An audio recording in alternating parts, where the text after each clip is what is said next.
Shalom, pembacaan firman kita hari ini terdapat pada Lukas pasal 22. Rencana untuk membunuh Yesus. Hari Raya Roti Tidak Beragi yang disebut Paskah sudah dekat. Imam-imam kepala dan ahli-ahli Taurat mencari jalan bagaimana mereka dapat membunuh Yesus sebab mereka takut kepada orang banyak.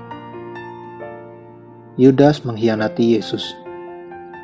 Maka masuklah iblis ke dalam Yudas yang bernama Iskariot, seorang dari ke-12 murid itu.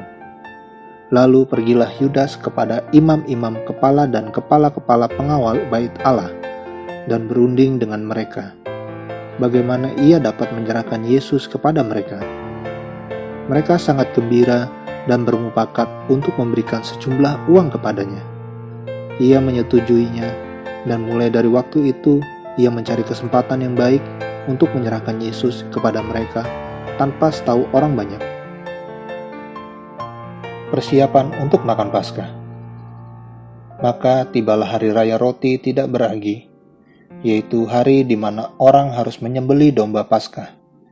Lalu Yesus menyuruh Petrus dan Yohanes, katanya, "Pergilah, persiapkanlah perjamuan Paskah bagi kita supaya kita makan." Kata mereka kepadanya, "Di manakah engkau kehendaki kami mempersiapkannya?" Jawabnya, "Apabila kamu masuk ke dalam kota, kamu akan bertemu dengan seorang yang membawa kendi berisi air. Ikutilah dia ke dalam rumah yang dimasukinya, dan katakanlah kepada tuan rumah itu, 'Guru bertanya kepadamu, di manakah ruangan tempat aku bersama-sama dengan murid-muridku akan makan Paskah?' Lalu orang itu akan menunjukkan kepadamu sebuah ruangan atas yang besar yang sudah lengkap. Disitulah kamu harus mempersiapkannya." Maka berangkatlah mereka, dan mereka mendapati semua seperti yang dikatakan Yesus kepada mereka. Lalu mereka mempersiapkan Paskah. Penetapan perjamuan malam. Ketika tiba saatnya, Yesus duduk makan bersama-sama dengan rasul-rasulnya. Katanya kepada mereka, "Aku sangat rindu makan Paskah ini bersama-sama dengan kamu sebelum aku menderita. Sebab aku berkata kepadamu, aku tidak akan memakannya lagi sampai ia beroleh kegenapannya dalam kerajaan Allah." Kemudian ia mengambil sebuah cawan, mengucap syukur, lalu berkata, "Ambillah ini dan bagikanlah di antara kamu. Sebab aku berkata kepada kamu, mulai dari sekarang ini, aku tidak akan minum lagi hasil pokok anggur, sampai kerajaan Allah telah datang." Lalu ia mengambil roti, mengucap syukur, memecah-mecahkannya, dan memberikannya kepada mereka. Katanya, "Inilah tubuhku yang diserahkan bagi kamu, perbuatlah ini menjadi peringatan akan aku." Demikian juga dibuatnya dengan cawan sesudah makan. Ia berkata, "Cawan ini adalah perjanjian baru oleh darahku, yang ditumpahkan bagi kamu. Tetapi lihat, tangan orang yang menyerahkan aku ada bersama dengan aku di meja ini. Sebab Anak Manusia memang akan pergi seperti yang telah ditetapkan. Akan tetapi, celakalah orang yang olehnya ia diserahkan." Lalu mulailah mereka mempersoalkan siapa di antara mereka yang akan berbuat demikian. Percakapan waktu perjamuan malam. Terjadilah juga pertengkaran di antara murid-murid Yesus. Siapakah yang dapat dianggap terbesar di antara mereka? Yesus berkata kepada mereka, "Raja-raja bangsa-bangsa memerintah rakyat mereka, dan orang-orang yang menjalankan kuasa atas mereka disebut pelindung-pelindung. Tetapi kamu tidaklah demikian, melainkan yang terbesar di antara kamu hendaklah menjadi sebagai yang paling muda, dan pemimpin sebagai pelayan. Sebab siapakah yang lebih besar, yang duduk makan atau yang melayani? Bukankah dia yang duduk makan? Tetapi aku ada di tengah-tengah kamu sebagai pelayan. Kamulah yang tetap tinggal bersama-sama dengan aku dalam segala pencobaan yang aku alami. Dan aku menentukan hak-hak kerajaan bagi kamu, sama seperti Bapakku menentukannya bagiku, bahwa kamu akan makan dan minum semeja dengan aku di dalam kerajaanku, dan kamu akan duduk di atas tahta untuk menghakimi kedua belas suku Israel. Simon, Simon, lihat, iblis telah menuntut untuk menampi kamu seperti gandum. Tetapi aku telah berdoa untuk engkau, supaya imanmu jangan gugur. Dan engkau, jikalau engkau sudah insaf, kuatkanlah saudara-saudaramu. Jawab Petrus, Tuhan, aku bersedia masuk penjara dan mati bersama-sama dengan engkau. Tetapi Yesus berkata, Aku berkata kepadamu, Petrus, hari ini ayam tidak akan berkokok sebelum engkau 3 kali menyangkal bahwa engkau mengenal aku. Lalu ia berkata kepada mereka, Ketika aku mengutus kamu dengan tiada membawa pundi-pundi, bekal dan kasut, adakah kamu kekurangan apa-apa? Jawab mereka, Suatu pun tidak, katanya kepada mereka. Tetapi sekarang ini, siapa yang mempunyai pundi-pundi, hendaklah ia membawanya. Demikian juga yang mempunyai bekal. Dan siapa yang tidak mempunyainya, hendaklah ia menjual jubahnya dan membeli pedang. Sebab aku berkata kepada kamu, bahwa nas kitab suci ini harus digenapi padaku. Ia akan terhitung di antara pemberontak-pemberontak, sebab apa yang tertulis tentang aku sedang digenapi. Kata mereka, Tuhan, ini 2 pedang. Jawabnya, sudah cukup. Di Taman Getsemani. Lalu pergilah Yesus keluar kota, dan sebagaimana biasa ia menuju Bukit Zaitun. Murid-muridnya juga mengikuti dia. Setelah tiba di tempat itu, ia berkata kepada mereka, Berdoalah supaya kamu jangan jatuh ke dalam pencobaan. Kemudian ia menjauhkan diri dari mereka, kira-kira sepelempar batu jaraknya. Lalu ia berlutut dan berdoa, katanya, Ya Bapakku, jikalau engkau mau, ambillah cawan ini daripadaku, tetapi bukanlah kehendakku, melainkan kehendak-Mu lah yang terjadi. Maka seorang malaikat dari langit menampakkan diri kepadanya untuk memberi kekuatan kepadanya.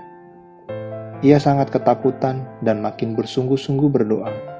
Peluhnya menjadi seperti titik-titik darah yang bertetesan ke tanah. Lalu ia bangkit dari doanya dan kembali kepada murid-muridnya, tetapi ia mendapati mereka sedang tidur karena duka cita.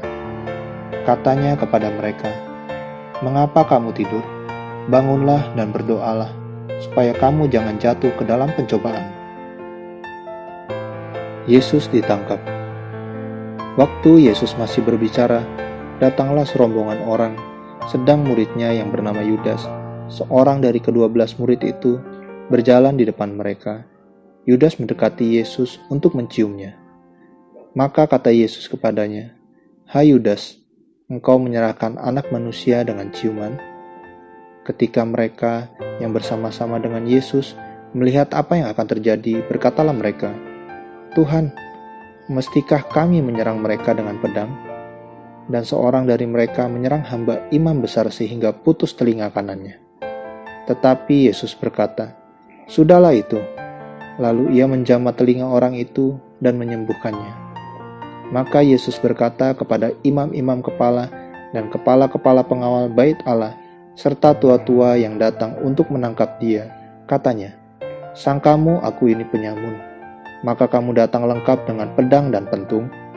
Padahal tiap-tiap hari aku ada di tengah-tengah kamu, di dalam bait Allah, dan kamu tidak menangkap aku.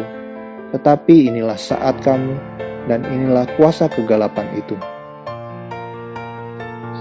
Petrus menyangkal Yesus. Lalu Yesus ditangkap dan dibawa dari tempat itu. Ia digiring ke rumah imam besar, dan Petrus mengikut dari jauh. Di tengah-tengah halaman rumah itu, orang memasang api dan mereka duduk mengelilinginya. Petrus juga duduk di tengah-tengah mereka. Seorang hamba perempuan melihat dia duduk dekat api. Ia mengamat-amatinya, lalu berkata, Juga orang ini bersama-sama dengan dia. Tetapi Petrus menyangkal, katanya, Bukan, aku tidak kenal dia. Tidak berapa lama, kemudian seorang lain melihat dia, lalu berkata, Engkau juga seorang dari mereka. Tetapi Petrus berkata, Bukan, aku tidak. Dan kira-kira sejam kemudian, seorang lain berkata dengan tegas, "Sungguh, orang ini juga bersama-sama dengan dia, sebab ia juga orang Galilea." Tetapi Petrus berkata, "Bukan, aku tidak tahu apa yang kau katakan." Seketika itu juga, sementara ia berkata, berkokoklah ayam. Lalu berpalinglah Tuhan memandang Petrus. Maka teringatlah Petrus bahwa Tuhan telah berkata kepadanya, "Sebelum ayam berkokok pada hari ini, engkau telah 3 kali menyangkal aku." Lalu ia pergi keluar dan menangis dengan sedihnya.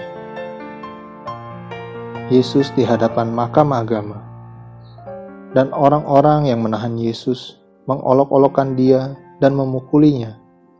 Mereka menutupi mukanya dan bertanya, "Cobalah katakan, siapakah yang memukul engkau?" Dan banyak lagi hujat yang diucapkan mereka kepadanya. Dan setelah hari siang, berkumpullah sidang para tua-tua bangsa Yahudi dan imam-imam kepala dan ahli-ahli Taurat. Lalu mereka menghadapkan dia ke mahkamah agama mereka. Katanya, "Jikalau engkau adalah Mesias, katakanlah kepada kami." Jawab Yesus, "Sekalipun aku mengatakannya kepada kamu, namun kamu tidak akan percaya. Dan sekalipun aku bertanya sesuatu kepada kamu, namun kamu tidak akan menjawab. Mulai sekarang, Anak Manusia sudah duduk di sebelah kanan Allah yang Maha Kuasa." Kata mereka semua, "Kalau begitu, engkau ini anak Allah." Jawab Yesus, "Kamu sendiri mengatakan bahwa akulah anak Allah." Lalu kata mereka, "Untuk apa kita perlu kesaksian lagi? Kita ini telah mendengarnya dari mulutnya sendiri."